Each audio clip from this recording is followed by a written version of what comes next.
నమస్కారం వార్తలకు స్వాగతం. ముందుగా ముఖ్యాంశాలు. మాజీ మంత్రి పేర్ని నాని మీడియా సమావేశం, పలు అంశాలపై వివరణ.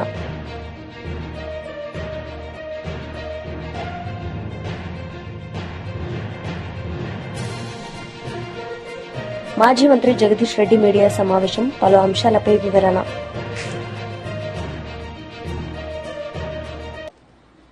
మాజీ మంత్రి పేర్ని నాని మీడియా సమావేశం నిర్వహించారు. ఈ సందర్భంగా పలు అంశాలపై ఆయన మాట్లాడారు.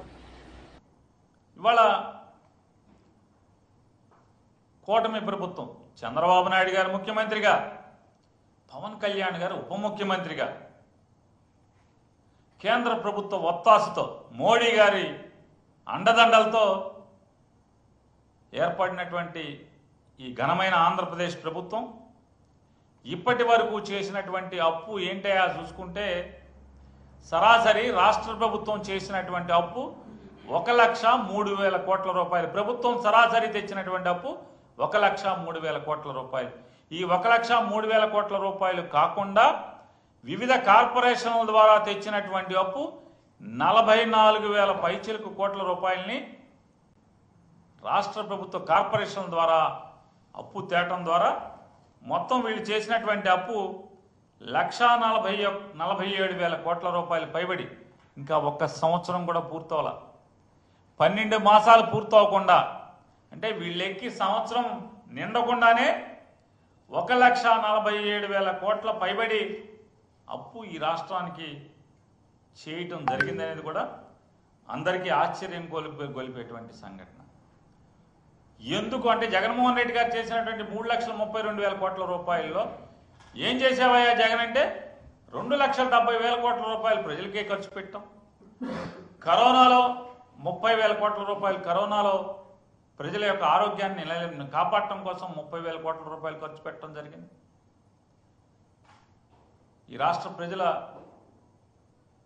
ఇచ్చిన మాట నెరవేర్చుకోవటం కోసం 2 లక్షల ఉద్యోగాల కల్పన, ప్రభుత్వ ఉద్యోగాల కల్పన చేయడం జరిగింది. ఆ జీతాలు పెరిగినాయి. ఈ రాష్ట్రంలో అనేక 3 పోర్టుల నిర్మాణం శరవేగంగా జరుగుతుంది. ఆ తీసుకున్నది అప్పు జగన్మోహన్ రెడ్డి గారి ప్రభుత్వమే. మరి అలాగే ఈ రాష్ట్రంలో ఉన్నటువంటి గ్రామీణ ప్రాంతాల్లో రోడ్ల నిర్మాణం కానీ, లేదా సచివాలయాలు కానీ, ఆరోగ్య కేంద్రాలు కానీ, రైతు భరోసా కేంద్రాలు నిర్మాణం కానీ, రైతుకి ఈ రాష్ట్రంలో ఏ జిల్లాలో ఎప్పుడైనా సరే ఎక్కడ ప్రకృతి వైపరీత్యం. బీజేపీ నేతలు మీడియా సమావేశం నిర్వహించారు. ఈ సందర్భంగా పలు అంశాలపై వారు మాట్లాడారు.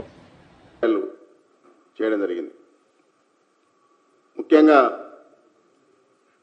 ఎంఐఎంకు సపోర్టుగా కాంగ్రెస్ పార్టీ ఎన్నికల్లో పాల్గొంది. గత ఎన్నికలలో కూడా ఈ యొక్క ఎంఐఎంతో అంటగాగుతున్నటువంటి విషయం తెలిసినప్పటికీ కూడా ఈసారి నిస్సిగ్గుగా వచ్చి, వాళ్ళ క్యాండిడేట్ లేకున్నప్పటికీ కూడా వచ్చి ఎన్నికల్లో పాల్గొని ఎంఐఎంను సపోర్ట్ చేయడం జరిగింది. అదేవిధంగా బీఆర్ఎస్ పార్టీ కూడా ఎన్నికలకు దూరంగా ఉంటూ ఇండైరెక్ట్గా ఈ యొక్క ఎంఐఎం గెలుపులో సహకరించడం జరిగింది. ఈ సందర్భంగా కాంగ్రెస్ పార్టీ మరియు బీఆర్ఎస్ పార్టీ ఈ రెండు కూడా ఎంఐఎం కన్సర్న్లో పనిచేస్తున్న పార్టీ అనేది అర్థమైంది. ఈరోజు హైదరాబాద్ ప్రజలు, తెలంగాణ ప్రజలు గమనిస్తూ ఉన్నారు. ఈ రెండు పార్టీలు ఆడేటువంటి దొంగ నాటకాన్ని గమనిస్తూ ఉన్నారు. ఈ సందర్భంగా, ఈ ఎన్నికల రిజల్ట్ సందర్భంగా ప్రజలందరూ కూడా ఈ రెండు పార్టీలు గెలిచినా ఎంఐఎం గెలిచినట్టేగా భావిస్తూ ఉన్నారు. కాబట్టి రాబోయేటువంటి ఏ ఎన్నికలు జరిగినప్పటికీ కూడా ఈ యొక్క హైదరాబాద్లో స్థానిక సంస్థల ఎన్నికలు కానివ్వండి, తెలంగాణ రాష్ట్రానికి సంబంధించినటువంటి ఎన్నికలు కానివ్వండి, ఈ 3 పార్టీలు ఎవరికి వేసినప్పటికీ కూడా ఎంఐఎంకే అధికారం పట్టం కట్టడానికి సహకరిస్తుందని చెప్పి నేను మనవి చేస్తాను. ఈ యొక్క బీఆర్ఎస్ కాంగ్రెస్ పార్టీ హైదరాబాద్లో ఉన్నటువంటి ఎంఐఎం మతోన్మాద పార్టీకి సమర్థించినంటే, వీళ్ళు పాతపట్నంలో ఉన్నటువంటి హిందూ సోదరులను ఏ విధంగా అక్కడి నుంచి తరలించినారో, ఇబ్బంది పెడితే అక్కడ వాళ్ళ యొక్క ఆస్తులు కూడా అమ్ముకొని వచ్చినటువంటి సంఘటనలప్పుడు కూడా ఏం మాట్లాడినటువంటి పార్టీలు ఇవి ఈరోజు వారికి సహకరించడం జరిగింది. ఇది అంతటితో ఆగకుండా ఇంకా మిగతా హైదరాబాద్ కూడా విస్తరించినట్టయితే హైదరాబాద్లో మిగతా ప్రాంతంలో ఉన్నటువంటి ప్రజలు కూడా మిగతా దగ్గరికి వలసపోయేటువంటి పరిస్థితి, వాళ్ళ ఆస్తులు కూడా వదిలిపెట్టిపోయేటువంటి పరిస్థితి కూడా ఈ రెండు పార్టీలు సహకరిస్తున్నట్టయితే ఎంఐఎం చేసేటువంటి ఆగడాలు అంతా ఇంత కాదు. అక్కడే ఆగకుండా రాబోయేటువంటి రోజుల్లో తెలంగాణనే టార్గెట్ చేస్తూ పనిచేస్తున్నటువంటి యొక్క ఎంఐఎం ఈ రెండు పార్టీలు వాళ్ళ స్వార్థం కొరకు భవిష్యత్ తరాలనే ఒక ప్రశ్నార్థకంగా ఉంచేటువంటి పరిస్థితి కనపడతా ఉంది. వాళ్ళ సొంత కుటుంబ పార్టీలు ఈ మూడు కూడా వాళ్ళ సొంత ఆస్తులు పెంచుకొని వాళ్ళ అధికార దహంతో చేస్తున్నటువంటి పని కారణంగా ఇక్కడ హైదరాబాద్లో శాంతియుతంగా జీవించలేని పరిస్థితులు కూడా రాబోతూ ఉన్నాయి. కాబట్టి ఇప్పటికే నేను హైదరాబాద్ ప్రజలను, తెలంగాణ ప్రజలను కోరుతా ఉన్నాను, ఈ మూడు పార్టీలు కలిసి ఆడేటువంటి నాటకాన్ని ఈ మూడు పార్టీలు తమ స్వార్థం కొరకు అహంకారంగా పనిచేసినటువంటి పార్టీలు తమ రాజకీయ అధికారం కొరకు ఏదైతే పొత్తు పెట్టుకొని ఈరోజు ఎలక్షన్లో ముందుకు వచ్చినారో అర్థం చేసుకొని రాబోయేటువంటి రోజుల్లో మన భవిష్యత్ తరాలకు ఒక మంచి హైదరాబాదు, తెలంగాణ ఉండే విధంగా మనం ఆలోచించాలని చెప్పి నేను కోరుతా ఉన్నాను. ముఖ్యంగా బీఆర్ఎస్ పార్టీ సంబంధించిన రాష్ట్ర నాయకులు ఈ యొక్క ఎన్నికలకు దూరంగా ఉండాలని చెప్పి పిలుపునిచ్చిన దాన్ని ప్రజాస్వామ్యంగా రాజ్యాంగబద్ధంగా వ్యతిరేకంగా మాట్లాడినటువంటి సంఘటన కూడా మనం చూస్తున్నాం. దాన్ని ఎలక్షన్ కమిషన్ కూడా కంప్లైంట్ చేయడం జరిగింది. కాబట్టి రాబోయేటువంటి రోజుల్లో ఈ యొక్క బీఆర్ఎస్ పార్టీ, కాంగ్రెస్ పార్టీ సంబంధించిన ప్రతినిధులు తిరిగి ఏ ఎన్నికలకు ముందుకు వచ్చినప్పటికీ కూడా నిలదీయాల్సిన అవసరం ఉందని చెప్పి నేను ప్రజలకు విజ్ఞప్తి చేస్తూ అందరికీ ధన్యవాదాలు తెలియజేస్తాను.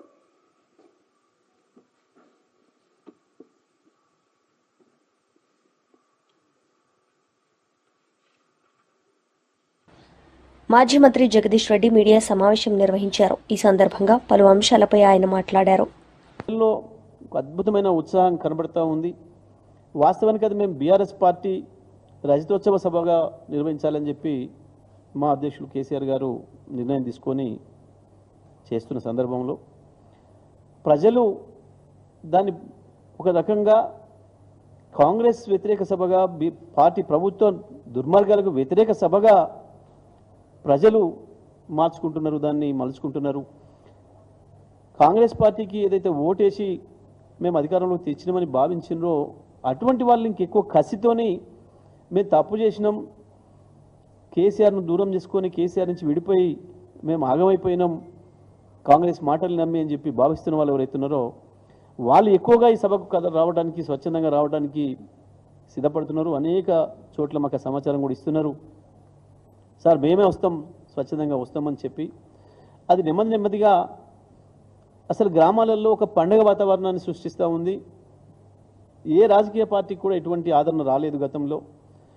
వాస్తవానికి ఈ దేశంలో అనేక రాజకీయ పార్టీలు ఉన్నాయి, మేమే కొత్త వాళ్ళం, మాకంటే పాతయి 40-50 ఏళ్ళ ఇండస్ట్రీ, 70 ఏళ్ళ ఇండస్ట్రీ, మేము 140 ఏళ్ళ ఇండస్ట్రీ అని చెప్పుకుంటున్న పార్టీలు చాలా ఉన్నాయి. చాలా పార్టీలు చాలా సభలు చేసుకున్నాయి. కానీ ఏ పార్టీ సభ కూడా ప్రజల్లో చర్చకు దారి తీయలేదు. కానీ ఒక బీఆర్ఎస్ పార్టీ, కేసీఆర్ గారి పార్టీ నిర్వహిస్తున్న సభకే ఆ ఆదరణ వస్తూ ఉంది. గత చరిత్ర చూసుకున్నప్పుడు కూడా మేము పెట్టిన సభలే ఇప్పటి వరకు భారతదేశంలో రికార్డుగా ఉన్నాయి. మేము పెట్టిన సభని ఇంకొక సభ ఇంకోటి రికార్డు బ్రేక్ చేసుకుంది మేమే చేసుకున్నాం తప్ప ఇంకెవరితో కూడా కాలేదు. ప్రజల యొక్క స్వచ్ఛంద భాగస్వామ్యం, బీఆర్ఎస్ పార్టీకి, గులాబీ జెండాకు ఆ రకమైన ఆదరణ ఉంది. గతంలో సభ్యత్వ నమోదు సందర్భంలో చూసినప్పుడు కూడా మా పార్టీ సభ్యత్వం కావాలని చెప్పి ప్రజలు వచ్చి ఇళ్లలో అడిగి, గులాబీ జెండా కప్పుకున్న వాళ్ళు కనబడితే అడిగి నాకు సభ్యత్వం కావాలని చెప్పి తీసుకున్న సందర్భాన్ని చూసినాం. రోడ్డు పైన బెంచి కుర్చేసుకొని కూర్చుంటే సీరియల్లో నిలబడి సినిమా టికెట్లకు వచ్చినట్టుగా నిలబడి సభ్యత్వం తీసుకున్న సందర్భం కూడా ఒక టీఆర్ఎస్ పార్టీకి సొంతం. మరి ఆ పద్ధతుల్లో ప్రజల్లో ఆదరణ వస్తుంది. ఇవాళ చర్చ, గ్రామాలలో చర్చ బ్రహ్మాండంగా జరుగుతూ ఉంది. ప్రజలు కూడా 4-5 రోజుల ముందు నుంచే ప్రారంభమైన, ప్రత్యేకించి ఏ రైతాంగం అయితే కాంగ్రెస్ పార్టీ చేతిలో ఘోరంగా దెబ్బతిన్నదో, మోసపోయిందో, ఈ ప్రభుత్వం చేతితోని మోసానికి గురవుతుందో ఆ రైతాంగం ఇవాళ ఇంకెక్కువ కసిగా ఉన్నారు. కేసీఆర్ కనపడాలి, పోయి ఆ ఎలకతుర్తి మట్టిని ముట్టుకోవాలి, మేము చేసిన పొరపాటును సరి చేసుకోవడానికి ఒక మార్గం అని చెప్పి భావిస్తూ ఉన్నారు. అందుకే ఇవాళ ఎడ్ల బండ్లతోనే 4 రోజుల క్రితమే ప్రారంభమై వాళ్ళు ఎటువంటి ఇబ్బందులు వచ్చినా తట్టుకొని బ్రహ్మాండంగా ముందుకు పోతూ ఉన్నారు. ఎట్టి పరిస్థితుల్లో సభ ప్రాంగణాన్ని చేరుకొని తీరాలి అని చెప్పి పట్టుదల కనబడుతూ ఉంది. దారంటే కూడా రైతాంగం, ప్రజలు, మహిళలు పెద్ద ఎత్తున స్వాగతిస్తూ ఉన్నారు. అదే కాకుండా చాలా చోట్ల నుంచి కూడా ఇవాళ పాదయాత్రలతో బయలుదేరినరు, సైకిల్ ర్యాలీల ద్వారా బయలుదేరినరు, ఇంకా అనేక రకాల పద్ధతుల్లో ప్రజలు వస్తూ ఉన్నారు. దూర ప్రాంతాల నుంచి కూడా కొంతమంది మోటార్ సైకిళ్ళ మీద, కొంతమంది మేము ఆటోలకి కూడా తీసుకొని వస్తామని చెప్పి బయలుదేరుతూ ఉన్నారు స్వచ్ఛందంగా. చాలా చోట్ల నుంచి మహిళలు కూడా మేము వస్తాము అని చెప్పి డిమాండ్ చేస్తూ ఉన్నారు. కానీ మేము ఇప్పుడున్న పరిస్థితి. వైసీపీ వర్ణపూస రవీంద్రారెడ్డి ప్రెస్ మీట్ నిర్వహించారు. ఈ సందర్భంగా ఆయన మాట్లాడారు.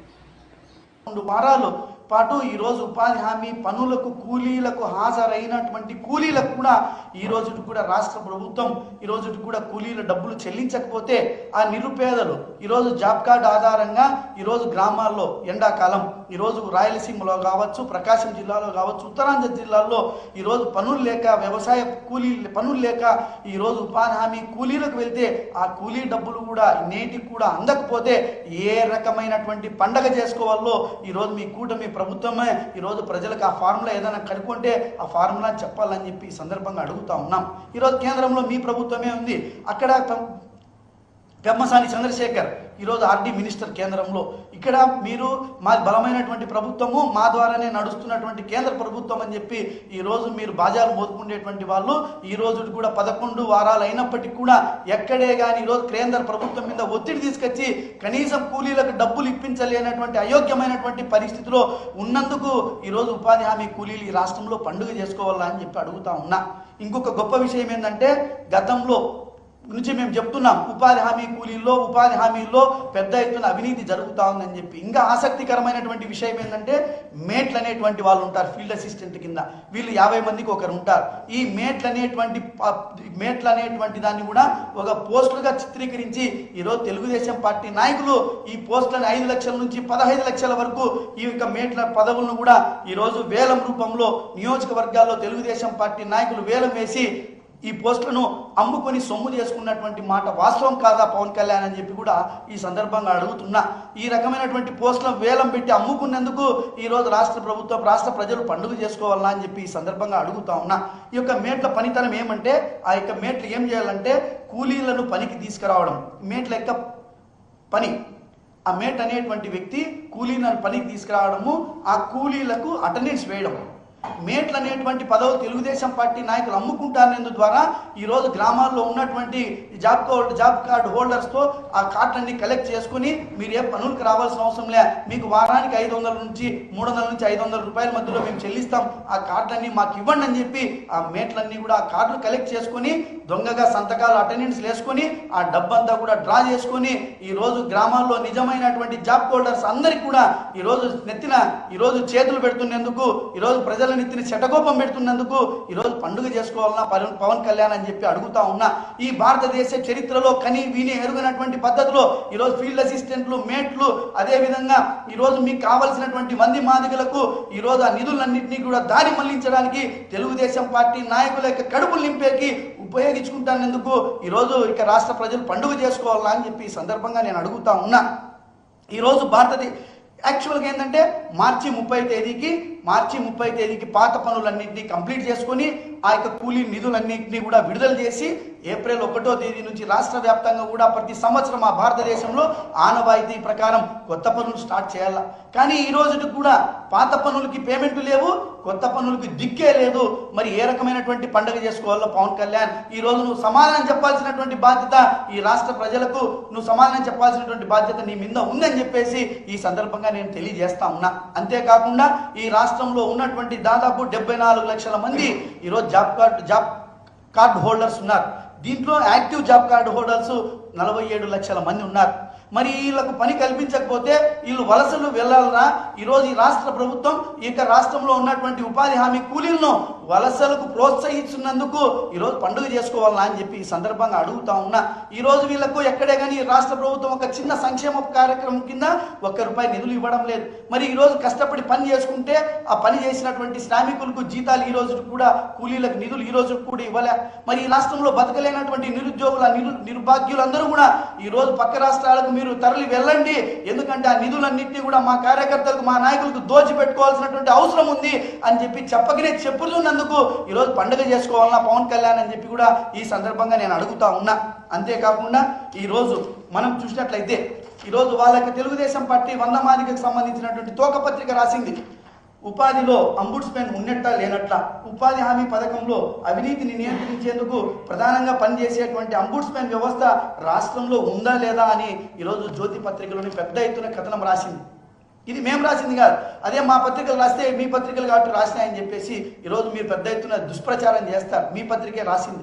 అదేవిధంగా ఈ రాష్ట్రంలో 8 ఉమ్మడి జిల్లాలు ఉంటే ఈ రోజు కూడా అంబుడ్స్మెన్ల పదవీ కాలం గత ఏడాది జూన్తో ముగిసింది. వారిని తిరిగి కొనసాగించాలంటే పంచాయతీరాజ్ గ్రామీణాభివృద్ధి శాఖ ముఖ్య కార్యదర్శికి వారికి రెన్యువల్ చేయాలి. 9 నెలలు అవుతున్నా నేటికి రెన్యువల్ చేయలేదు, తొలగించడం లేదు. దీంతో వారు విధుల్లో ఉన్నారా లేదా అనేటువంటి పెద్ద సందిగ్ధం ఈరోజు రాష్ట్రంలో నెలకొంది అని చెప్పేసి ఈరోజు పెద్ద ఎత్తున కథనాలు వస్తున్నాయి. మరి ఈరోజు మేము చెప్తున్నటువంటి అవినీతి, పెద్ద ఎత్తున అవినీతి జరుగుతూ ఉంది.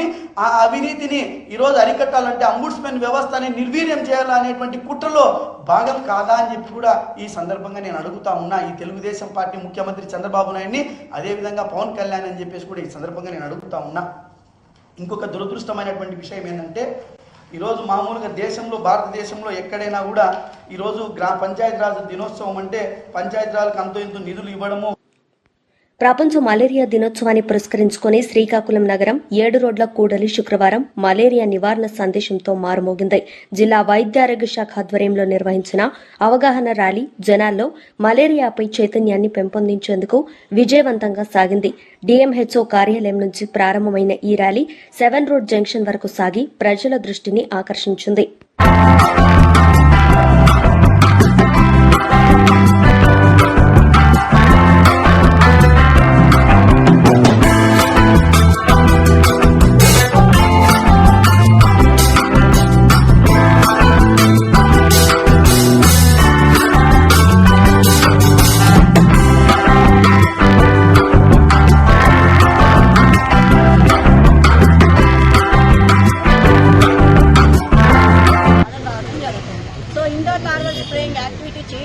మీ దగ్గరికి మా ఆరోగ్య కార్యకర్తలు వచ్చినప్పుడు మీరు నిరాకరించుకున్న దయచేసి వారికి సహకరించవలసిందిగా మీ అందరి వల్ల నేను విజ్ఞప్తి చేస్తున్నాను. అదేవిధంగా మనకి ప్రస్తుతము ఈ సంవత్సరంలో ఈ మలేరియా నివారణకి end the malaria with reignite, reinitiate and rethink అని చెప్పి మనకి ఒక స్లోగన్ క్రియేట్ చేయడం జరిగింది. ఆ స్లోగన్ ద్వారా కూడా మీ అందరినీ మరొకసారి నేను కోరుతున్నాను.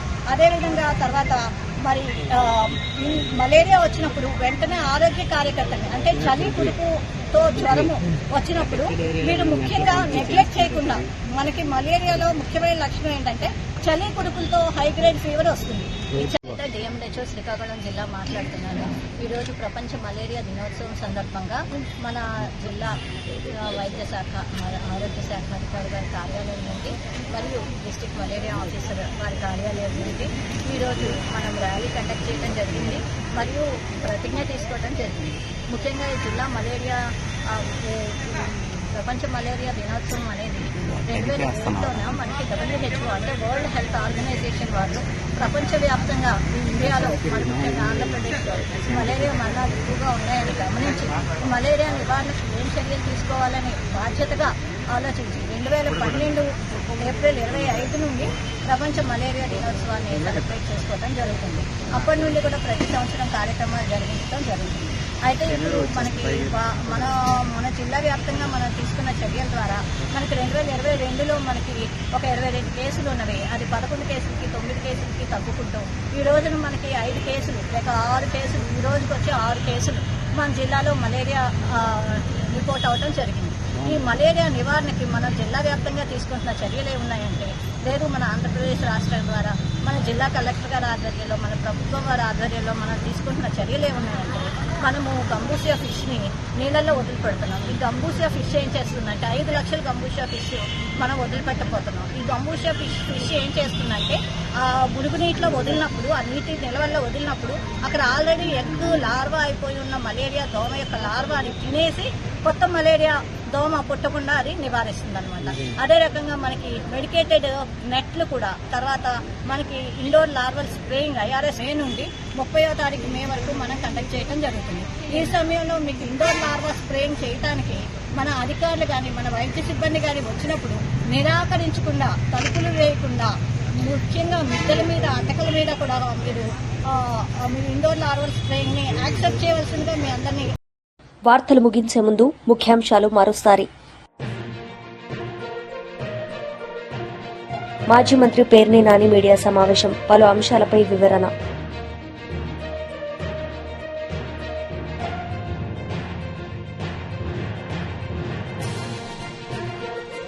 మాజీ మంత్రి జగదీష్ రెడ్డి మీడియా సమావేశం, పలు అంశాలపై వివరణ.